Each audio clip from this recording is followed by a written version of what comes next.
ಮಲ್ಲಿಗೆ ಮಂಟಪವ ನನ್ನ ಮನಸ್ಸಲ್ಲಿ ಕಟ್ಟಿಸುವೆ.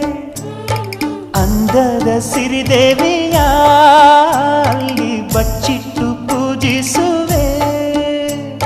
ಭೂಯ ಹಸಿರಿನಲ್ತೆ ಈ ಪಾದದಡಿಗೆ ಇರುವೆ.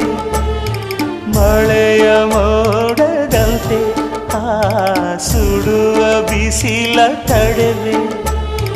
ಬಾಳ ತುಂಬ ನಾ ಬರುವೆ, ಹಸ್ತಕ್ಕೆ ರೇಖೆಯ ಹಾಗಿರುವೆ. ಚಂದ ಚಂದದ ಸೇವಂತಿಯ